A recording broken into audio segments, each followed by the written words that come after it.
All right. There's a world outside every darkened door where blues won't haunt you anymore. For the brave are free and lovers soar. Come ride with me to the distant shore. Your stars need to be wished on. Your skin needs to be kissed on. My eyes better fixed on you. In your snap. T-shirt and your favorite rock band. Checking your makeup and my Ray-Bans. Breaking hearts like only you can. In your snap. This is the highway. I wanna ride it all night long. It's not bad. If you're going my way, I want to drive it all night long. It's not bad. Woo. Ready for the weekend? Are you ready for the weekend? I am. Hashtag alone dad weekend. It's called single dad, bro. You're not single though. But that's the wife that's is the just. thing. I was gonna say single dad, but I was like, technically, No. you're not single. That's the hashtag, single dad. That's the proper way to say it. Yeah. Well, I don't know what's happening over here on my side. All right. but I'm ready to go. I'm almost ready. Letting the people know that we're here. I wonder, Because today is so worth it. do our guest likes this country mix? Is it good? Is it approved? Thumbs up? Thumbs down? Thumbs up, thumbs down. Yeah, she's like, nope. Thumbs up? Okay. All right, here we go. Found it. Fonzie, what are you doing? I this weekend? made sure I put an emoji in the headline today I know. because I heard that our guest loves emojis, which What? I feel like we're together in that. We put emojis on everything too. We love emojis. We love emojis. Hashtag emoji gang. Yeah. Guys, welcome to Content is Profit. How's everybody doing? Wait, there's something missing over here. What's happening? There we are. We're official now. We're official. Welcome, everybody. Happy Friday. Welcome to Noon Session with Yeah. Fonzie, myself, and a beautiful guest that I we feel have. like we've been doing so many solo episodes now I know, but that we you're slacked in here. you're so good. If you're liking the solo episodes, let us know. Yeah, last one was a banger. Last one. Yeah. So if you want to hear about how to leverage trends, I would totally recommend. Yeah, if you're joining from the group, let us know in the comments your name because it's a private group, so we don't see your names over here. But hello to everybody that's coming in. I think, sir, yeah, what's up, brother? Welcome. I'm very excited. Fonzie, we're good to go? I'm ready to go. All right. Make it happen. All right. Goodbye to the country mix. Goodbye to the Friday Country Mix. Happy Canada Day for those Canadians joining. You're half Canadian now. I am half Canadian. Yep. Here we go. We've got some. Hey, I'm Luis. And this is Fonzi. And welcome to the Content is Profit podcast. In here, you're going to get the insights, accountability, and drive to create consistently and increase revenue. You'll hear from top entrepreneurs, creators, and anything and everything you need to know about content. All this while having a good time. The goal of this podcast is simple: to entertain, educate, and turn your content into profit. Let's go. Welcome, everybody. I am happy that we're back. In Do you front of get- the camera. You do- miss the camera. I do. This week has been a little rough. For those who do not know, my wife is out of town in Italy having fun with her friends, and I'm home with the two kiddos. I know, Yes, and she she- deserves every second of that She vacation. keeps sharing pictures of food, I know. and it looks amazing. It looks delicious. I'm tired of my rice and beans and chicken. That's She all I was- eat over here. She was like, I understand why people outside of the US are happier and live a healthier lifestyle. And I'm like, yeah, 100%. But anyways, enough of that. Fonzie, what are we talking about today? Oh, today we got a pretty good, I feel like, spectrum of topics. We're going to be talking about marketing a unicorn That's startup $1 billion company, by the way. and also B2B demand generation engines. Ooh, I babes. mean, today's guest is so experienced in marketing that this conversation can go anywhere. And we're just going to, lean into the curiosity to see what's going to happen. That's right. Guys, if you're enjoying this show, especially the solo episodes that Fonzie has been dropping so good, you can let us know too. Like, you like Fonzie's episodes, you like Luisda's episodes, you Yeah. like interviews. Let us Hashtag know. Pick a bro. Pick a bro. Let the competition begin. That's right. But you can follow the show in your favorite podcasting platform. Make sure you hit that follow button and on social media at BIZBROS Co. That is right. And if today's guest help you move one step closer towards your goal, please don't forget to share this episode. And of course, leave an honest review. That's right. So I love when we bring experienced marketers into the Content is Profit family, especially when they're running a marketing for a unicorn tech startup. Ooh, that's right. Today's guest is the personality behind SaaSfluent and the head of marketing of unicorn status startup Currency Cloud. Not to mention that she is the very first Siberian we ever had on the podcast. Look at us expanding our horizons, although she has been living in the US for years now. I know, we gotta ask her, is she American already? Who knows? Yeah, Who knows? yeah. And how my good friends from the other side of the world would say, and I might butcher this one, Potriasa Yushia, which I think it means awesome. Please welcome the queen of emojis herself, Elena Hassan. Hi guys. What's up, Elena? Welcome to Content is Profit. Well, thank you for having me. This is great. Elena, did I pronounce that properly, or did I totally say not appropriate word? No, it wasn't inappropriate. I could make out what you said. You did all right. Let's go. You did all right. Hey, I'm 2 words into Russian now. Soon I'll be fluent. You never know. Yeah. And I want to say I'm super stoked to have this conversation, right? This is probably going to be a multi-part at some point, because I'm sure there's a lot that we have to uncover. But I've been creeping on your Instagram. You have pretty awesome content in there, but also I'm very curious, right? You're like the very first person that runs marketing for $1 billion company that we have on the show. I'm very curious, and I would love to know, like, how do you end up there? That's an interesting question. Not due to fault of my own. I somehow always, when I started my marketing career and I finished my college degree, I went to work for a tech company, and from one to another, and end up just staying with tech. And all of the tech companies, or most of the tech companies, are startups. So you're always betting on them making that, making that exit, making that $1 billion in valuation. And being junior, you hop around because you don't really, you really want to grow your career versus like staying with the company for forever. And once I landed in Currency Cloud in a leadership role, it ended up being a huge success. Yeah. So, yeah. I noticed something on your website on SaaSfluent that I read it and I was like, she's one of us. We are family. You actually started selling T-shirts. We did so as well. Like, that was literally we started with stickers and then we transitioned with T-shirts. So I'm curious, like, what was that transition like for you from the hustle of selling T-shirts to then transition into the tech marketing world specifically? Yeah, sure. So I came to the United States when I was 20, and I spent the summer in Jersey, on Jersey Shore, and in a town called Wildwood. And at 20, I thought it was like the best place. It was so much fun, so many friends. And the jobs that were available there were on the boardwalk. Like, I did henna tattoos, selling T-shirts, whatever was there. That's basically what we were doing. And then once the summer came to a close, I realized that, well, it's probably not a career place for me. It's probably not something I could do for a long time. And I had my sights set on New York. And because I came here while I was there, I came here, did the touristy stuff, and I just fell in love with the city. I was like, that's it. New York is where I want to be. Came fall, and I moved to New York. And that's because you haven't experienced Jacksonville, Florida. Just gonna put that in there, and I am fully aware. Yeah, it's probably true. But once I moved to New York, it was kind of, I'm like, okay, I waitress for a little bit, and then I realized, okay, I cannot be around drunk people all the time because I will become an alcoholic myself. And I'm Russian. It's just not good for me. So you can beat everybody, probably. You're like, yeah, give me that vodka. Yeah. pretty much. So what I ended up doing, I ended up getting a job as a receptionist at an office, and that happened to be, a tech company. At that time, I had no particular preference or anything. It was just a job, and my journey started from there. Yeah. Wow, what a coincidence though that job was at the tech startup.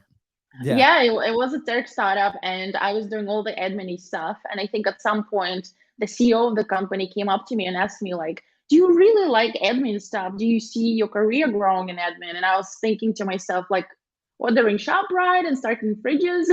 No, not really. Yeah. And then they had a great program where they would pay for the employees' college education if they stood on Oh wow. at work, and that's how I ended up getting to college in New York and getting my degree. That's so exciting. Okay, so I see a lot of parallels, like Fonzie said, right? Like from the t-shirts and the hustle on the things, Yeah, and we call them killing And tigers. the almost alcoholic story too, because we used to have a podcast called Brews and Bros. That if we oh, would have really? See? doing, you know, For us, it's all about the rum, not the vodka. You're saying this would have been an alcoholics non-anonymous no, no, no, no. podcast over here. But Yeah. you go into the startup, venture capital world, like where like you guys are chasing like this big exit, right? Providing solutions, right? And we go into the bootstrapping world. So I'm very Yeah, curious, right? Like when you make this jump into this company, right? At first as a startup, right? I'm sure you're pretty scrappy, right? yeah, And then when you start running the marketing side, you're pretty scrappy. You have like limited resources, or I don't know how that world like. I'm very excited to like get to know a little bit of that world, and then that transition into a unicorn, right? When you guys get that big investment from yeah. Visa, like what changed? So let's go into the scrappy side first. Like, what are some of the things that you guys were doing that's pretty interesting, either content wise or marketing in general? Yeah, yeah. Well, again, like you noted, right? Like when you're little, you have to do everything yourself. Your marketing team is one person or two people, or maybe you don't even have a marketing team. You're doing your best.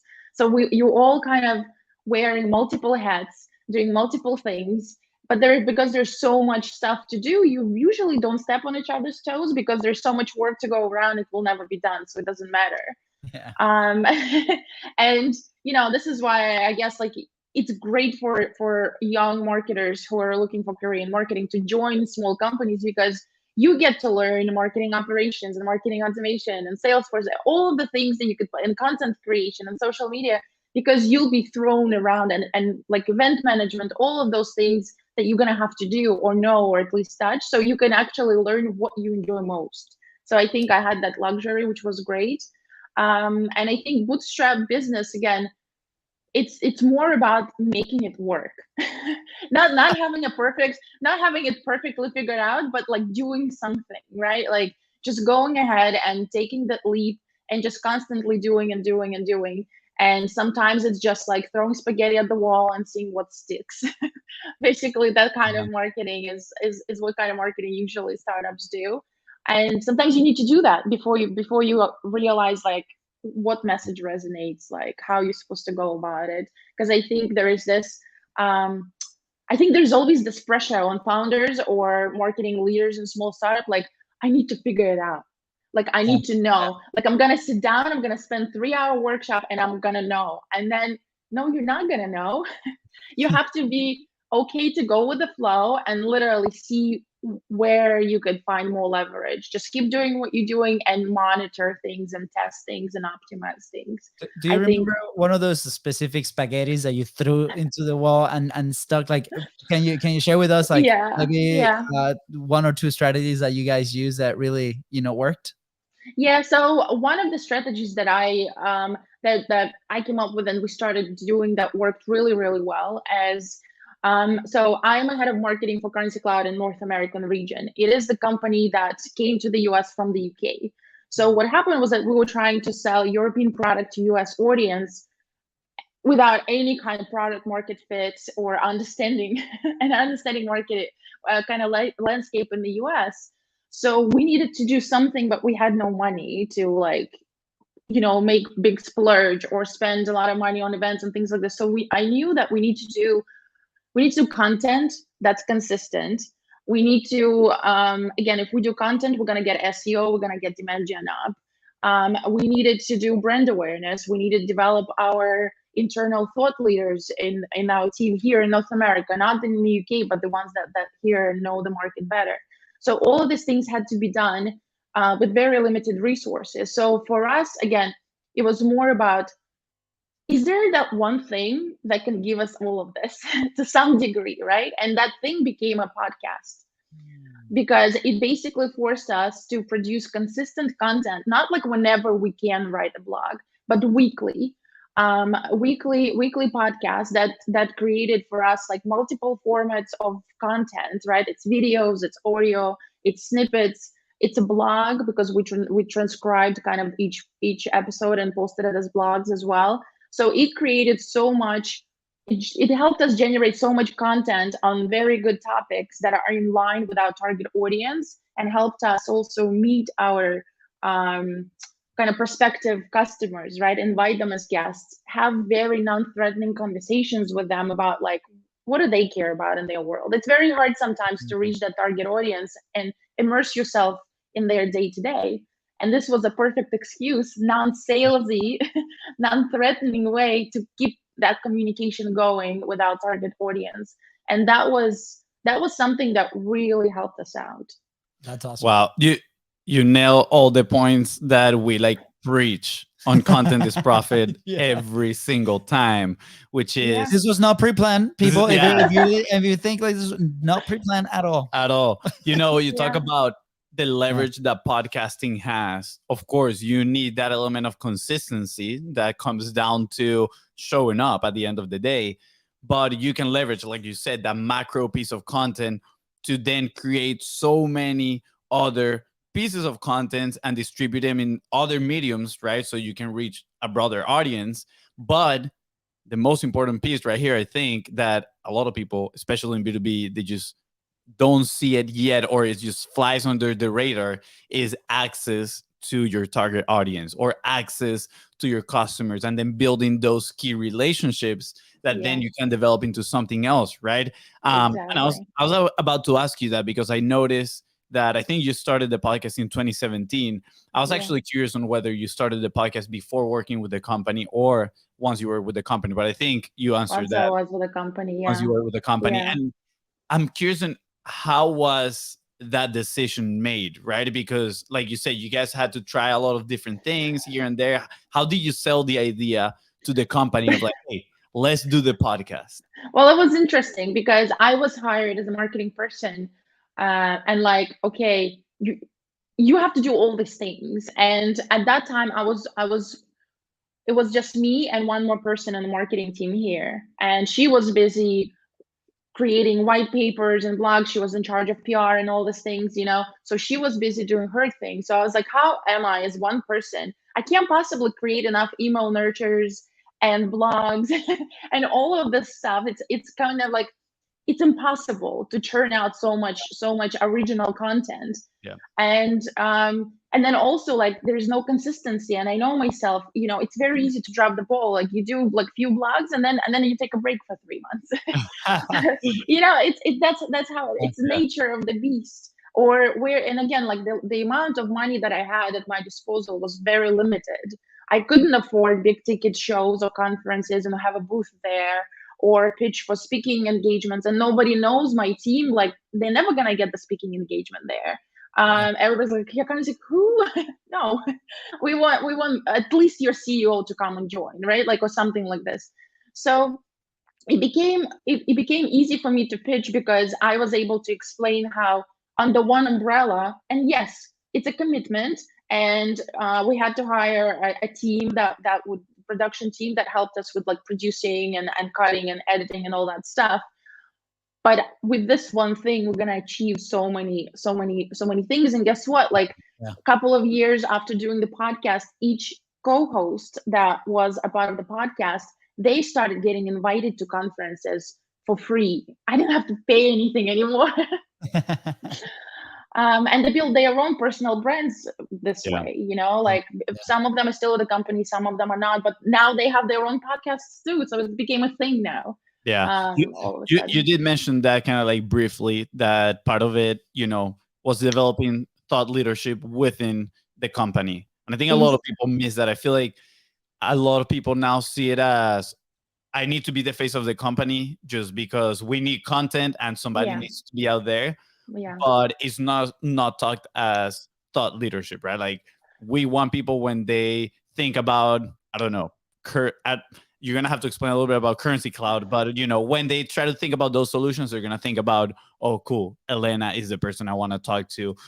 She's the person that has the answers. Now, I'm extremely curious about this question, and we've talked about ROI with podcasting, that it takes time. It's not something that you're gonna see results overnight. It's not paid ads, right? That you Yeah. can track, customer acquisition, all these things. So how that part of the conversation, how did it go, right? Because we have that same conversation with people that we're trying to help, and they're like, okay, cool, I'm sold on a podcast, but when am I going to Yeah. see results, right? Am I going to see results next week? I was like, hey, it's a journey, my friend. It's a journey, right? We've been doing this for 3 years, and the ball's now gaining some momentum. So how do you present that idea to your business? Yeah. So it's interesting, right? It's almost a mentality change where you are a bootstrap business. Um, there are like 50 different things that you could be doing, but you have to choose three, because if you're not focused, you're never gonna succeed, right? And for me, the podcast was that one thing. What is that one thing that I could focus myself and my team and my budget on that's gonna give me so many benefits? There wasn't any other things available to me. I also come from a very strong like performance marketing background where, you know what, if I cannot see a clear ROI, I'm not gonna do it because it's not right, or it's BS or something, right? And I basically ate my own words at some point, because I went into this idea thinking that I will be able to prove ROI. I did convince my team that I will, because I was like, well, listen, if we're going to keep talking to our prospective customers, this is a way to build relationships, to get our foot in the door, and then we're going to start closing these deals and all this kind of stuff. And then what happened was that, obviously we're B2B fintech. It's a little different. The journey between the beginning of the deal and the close of the deal is long, right? It's not that easy to say that one thing is what sold it. Yeah. So I had to adjust. I was like, oh, okay, all right. So I can't have like this clear understanding that everybody who we talked to on the podcast, because of the podcast, we closed the deal. So that went out of the window. But then what I realized is that, some of the brands activities that you do, or brand awareness activities that you do, you may not be able to track ROI, but it doesn't mean you have to overlook them, because your brand recognition, your digital footprint with producing so much content online is giving you, and again, like any post or blog post, you can track, the traffic there. That's kind of easy to say. You may not be able to pinpoint it to specific sale, but that people are interested, people are reading, consuming your content. Yeah. I think it was also, just understanding that what we started using it for is like every time we sign a new client, we started inviting them to the podcast to talk about, not why they bought Currency Cloud, no, but talk about, what it is that you do, what keeps you up at night, what's going on in your life, how do you try to solve the problems that you need to solve. And most likely these peers, they cross reference. If they're in the same segment, they tend to listen to each other. And so it means our prospective customers now listen to this podcast, they're like, oh, well, this guy is having exactly the same issues that I'm having, and this is how they're solving it. And again, like on silver lining is probably talk to Currency Cloud.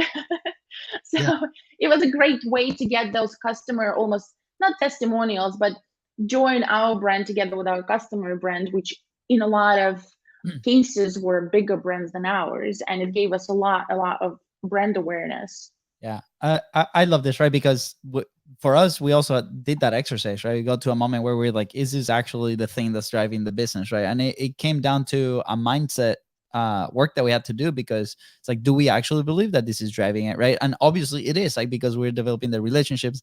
Obviously there's a follow-up process that happens after.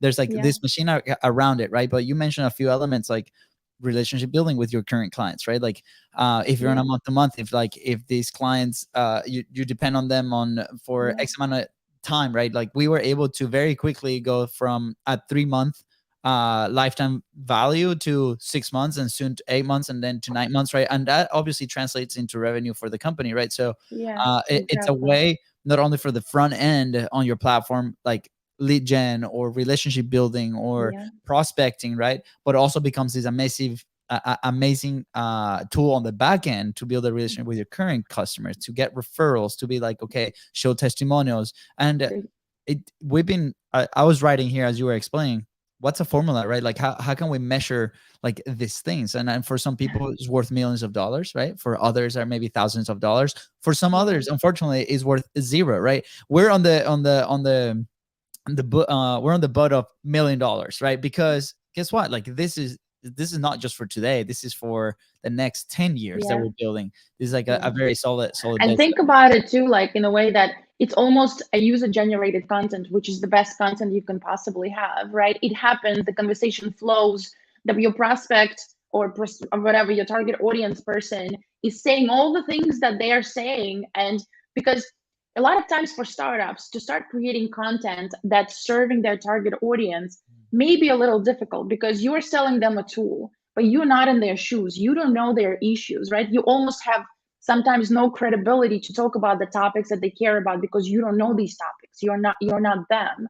But when you have your target audience come to your show, create this user-generated content, you basically creating this content for your target audience without having any credibility, and you're able to do it without sounding bogus or weird or like you don't know what you're talking about. Absolutely. So I have two possible roads here that I want to go to. So I'm having an internal challenge on deciding which question to ask, but I kind of want to use a line of your own playbook here and ask you now, what are the challenges that a unicorn marketing team has, right? Like what are some of the things that you guys are struggling with? I noticed that your podcast is still very, very active, and I think is one of still the pillar strategies that you guys are doing. But I'm very curious on like what, once you get that influx of cash, of resources, right? I'm sure now you guys can invest in other pieces for a marketing team, grow your marketing team. Yeah, what are the challenges now?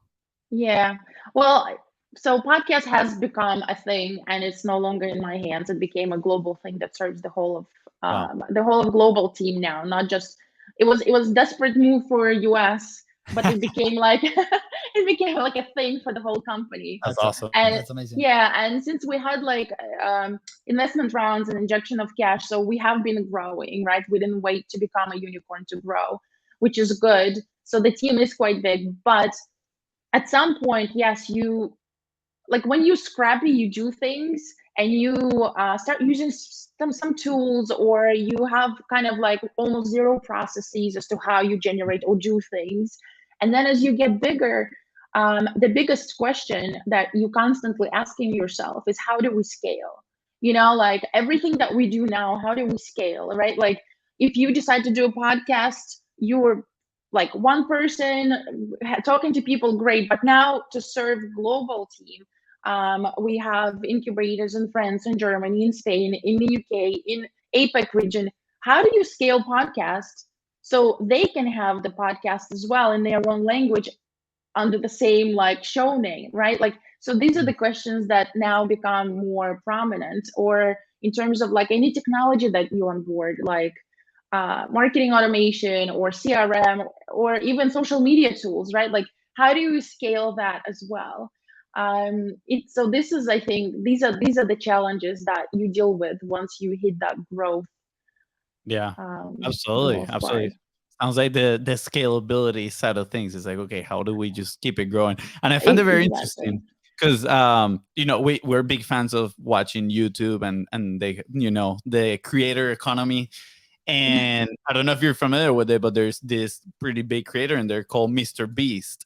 And what he started doing was actually dubbing and adding subtitles to all of his videos and creating channels in Spanish or Japanese. And, to an extent, I see the relationship there between the creator economy, how he's trying to scale by leveraging his existing content into other audiences, right? And you guys are pretty much doing the same, leveraging the existing content of the podcast that you guys already have, which is the pillar, into other audiences by, expanding the horizons with languages and all that stuff. I think that is very interesting.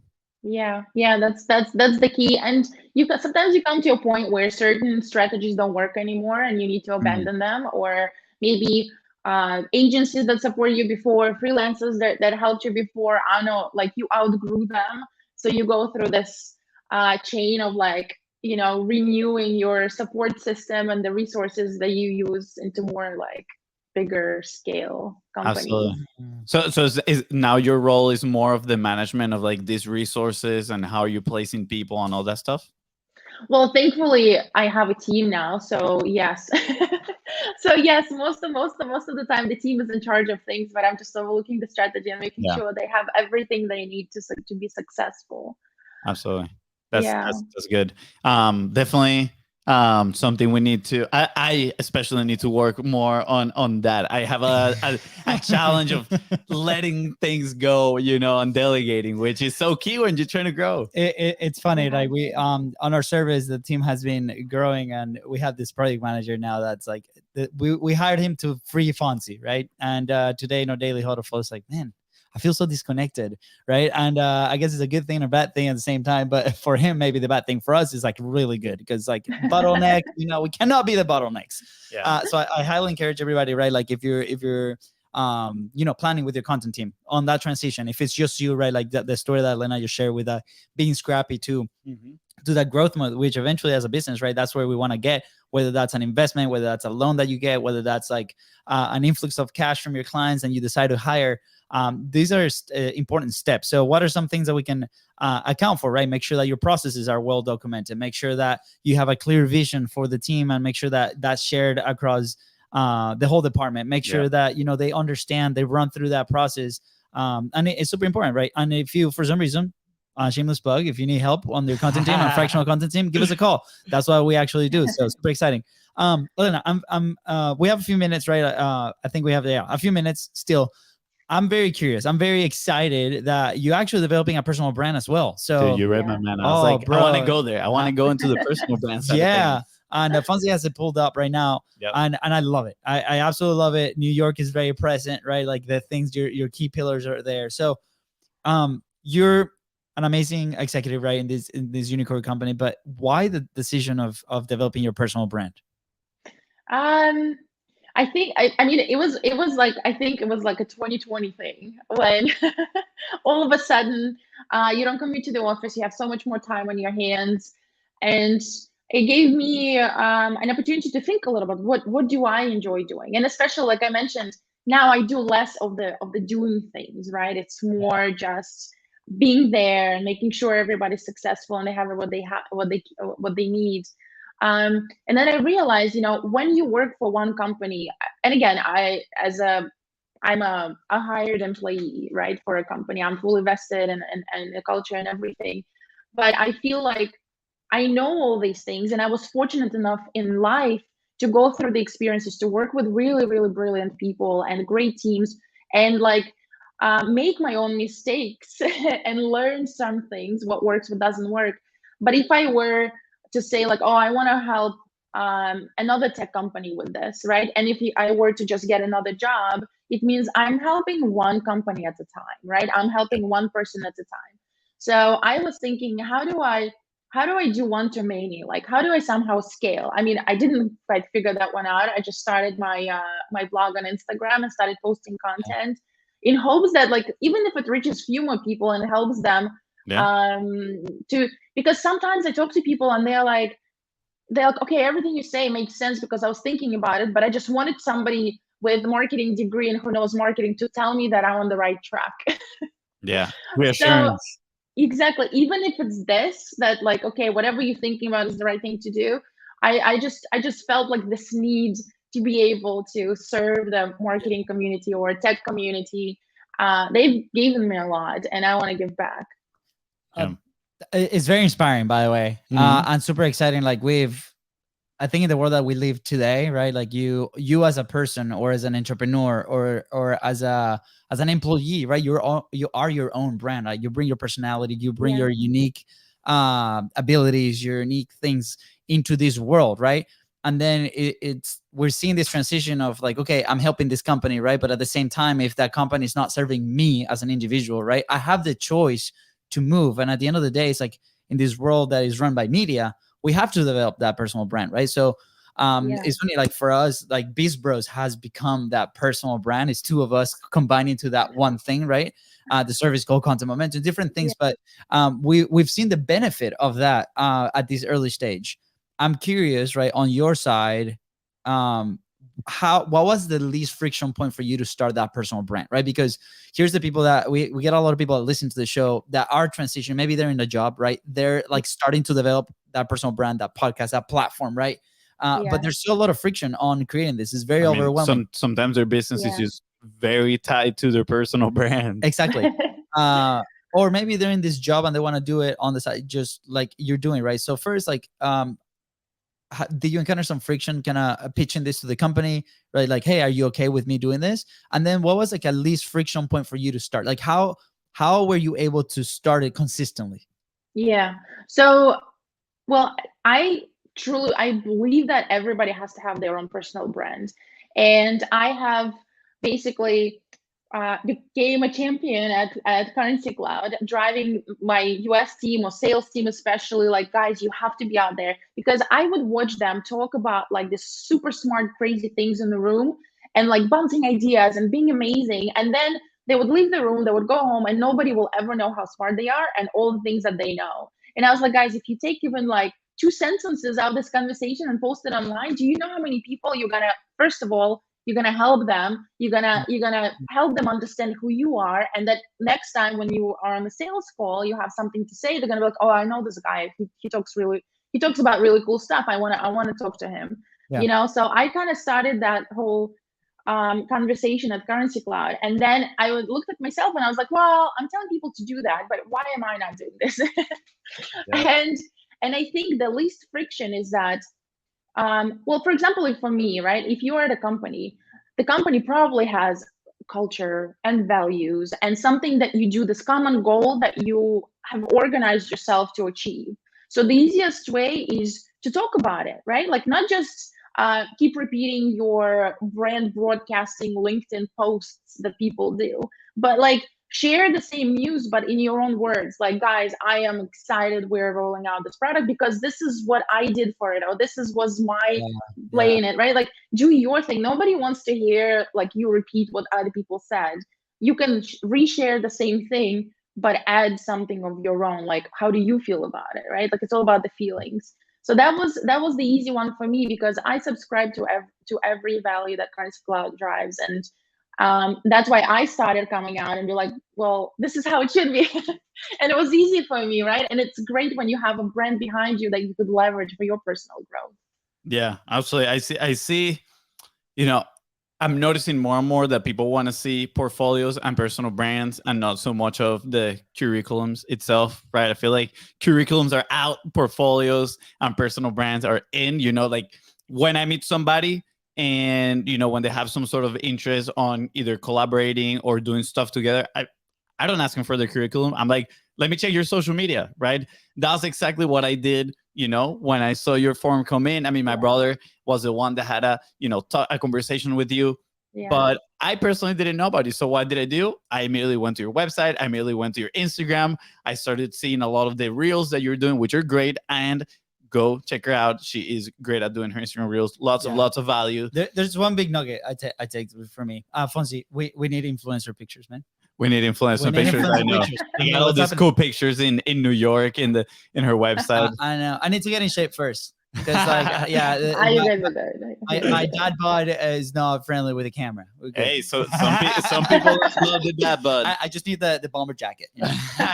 Hiding the rolls. Elena, and another thing that I wanted to share was I see this kind of like intersection between personal brand for people that are already inside of a company and a sort of evangelist program. And the evangelist program is not our idea. I actually learned this from another company called Sweetfish, and they do this a really good job where they actually have a core group of people inside of the company that they incentivize and they motivate for them to become thought leaders and have their own personal brands, but their personal brands are very attached to the company, right? So then that is driving traffic, it's driving awareness, right?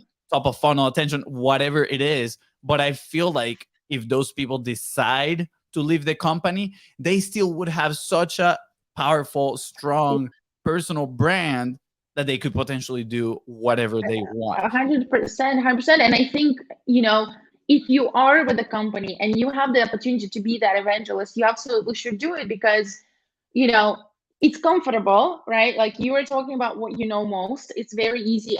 And what I would always encourage, like, be authentic, like just be you, like say things that, within the realm of normal, right? Not crazy stuff, but be you, be authentic. And yes, you're not going to retire from the company that you're working for, especially in the tech startup world, unless you founded it. But then if you leave, if you switch a company, your audience knows you. They're going to follow you and they're going to listen to your stuff from Yeah. other company, right? Like because they're not subscribing to your company's mantra. They're subscribing to you and what you're feeding them in terms of content. Yeah, absolutely. Well, this has been amazing. We're coming here close to the end. I think we gotta, come into the closing segment. But before we go to that one, I have the question that everybody has been waiting for. Elena, are you ready? What's your favorite food in New York? No, I'm kidding. That's not. That's not it. That's not it. That's not it. That's a decent question, but I think we can explore that once we go visit to New York. We've never been to New York. Oh, you guys have to come on. Yeah, I've heard that so many times. People are like, you gotta go to New York. You gotta go to New York. What's the best season to go to New York? Probably spring or fall. Yeah. You don't want to be there in the heat. No. There's no beach. There's no relief there. Makes a lot of sense. All right. So I'm going to go with the question. Here it goes. What is your favorite emoji? Ooh.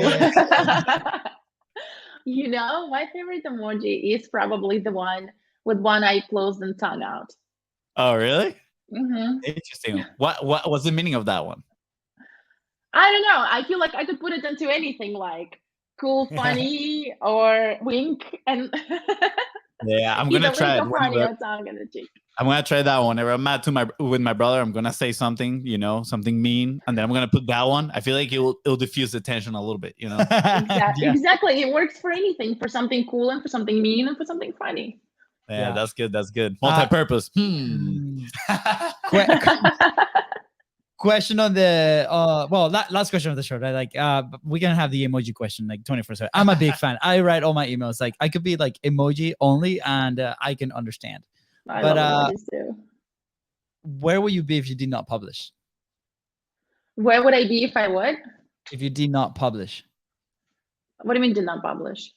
If you didn't start the podcast, or maybe okay, not starting your personal brand. Oof, I don't know. I think I would do it. I would do it. I would do it in some other way. I think I needed some publicity. I needed to be out. I needed to be talking to people and doing me and getting out of the box of cubicle or corporate and doing something more. And I think if I didn't start my blog, I would probably join some. Maybe there are a lot of groups like in New York, like Women in FinTech or Women in Tech. I would probably like subscribe to one of those organizations and try to be there and drive the agenda there. I love it. I love how it is part of your identity at this point. You're like, I have to get my knowledge out into the world. Yeah. I think it became too tight, too stiff for me. And I was like, okay, that's it. I need to open up. Yeah. It's so exciting. I'm very excited about this episode and what it can do for people because you've lived that transition, right? Like from not being involved in a world like this to be very involved and scrappy to like the after of what a lot of people are looking for in like this maybe bigger company, right? And then developing your own personal brand. And I think I'm very honored to have met you, and this is super exciting. And we wish you all the best. Like, what's maybe a piece of advice, right? A very punctual piece of advice for somebody that's in that position, right? They want to develop their personal brand. And what's something that they can do today?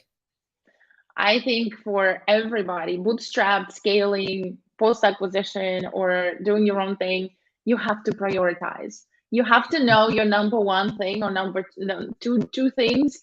Otherwise, it's not going to work. Prioritize always. Otherwise, it's difficult. It's it's mind melting if you don't. Absolutely. Yeah. I felt that. I felt like that was personal, Elena. It's like prioritize. Prioritize. Prioritize. I know we were just talking before jumping on the show. We're like, we need to do like a BIZBROS, FONZI, and LUISDA retreat and talk about BIZBROS 2.0. What does that mean? Talk right? about priorities. Yeah. Yeah. It's super exciting. So awesome. FONZI, anything else? No, Elena, where can people find you? Where can people connect with you and, get involved in your world? Sure. They can find me on Instagram at elena.saysfluent or on LinkedIn just as Elena Hassan or on my website saysfluent.com. Reach out, say hello. Awesome. And Send her an thank you emoji. for having me. I send me an emoji, exactly. Not just an emoji, the emoji with the wink and the tongue out. That emoji, so she knows. I mean, exactly whatever. what I'll take a poop emoji too. That has to be the selfie for this one. That has to be the thumbnail. Yeah, we'll put the emoji in there. Guys, just make sure you scroll down on the notes. All the links are gonna be there. Please connect with Elena. Yeah. Send her the emoji and ask her any questions. She is so friendly. She is absolutely amazing. Thank you, Elena. Thank you so much for having me. Bye, Yeah. guys. Absolutely. With that said, guys, thank you so much for tuning into the Content Profit Podcast. Go ahead and follow the show in your favorite podcasting platform and on social media at BIZBROS Co. That is right. And if Elena here help you move one step closer towards your goal, please don't forget to share this episode and leave a 5-star review. See ya. Bye, guys. Elena, that was awesome. That was so good. Whoa, Oh, she left. no, it's all good. It's We all missed good. the selfie. That's fine. We'll We- put a selfie here. We missed the selfie. Hold on. Let me see if we can get it back. All right. Facebook. We'll see you guys later. Take care. Wait, we're not gonna do a selfie? Oh, she's back, Elena. We're back. Oh, that Sorry. was we're still live, by the way. We're still live. Let me see. How can I? What? That's Yeah. broadcast. Okay, here we go. We usually do a I selfie. wasn't sure if you needed me to get away. No, We're like, let's see if we can get her back. you can stay here forever. You All can right. stay here. That's fine. Before we finish the stream, Elena, we need a selfie. So all we gotta do is we're gonna take a screenshot, and then on your side, you can do your favorite it. emoji face. We look retarded. Never good. Just me and Fonzie look I feel retarded. like I was trying to close one eye, but I cannot wink. Like both my eyes is closed. Facebook. We'll see you guys later. Bye. Take care. All right, Elena, hold on. You don't need to leave.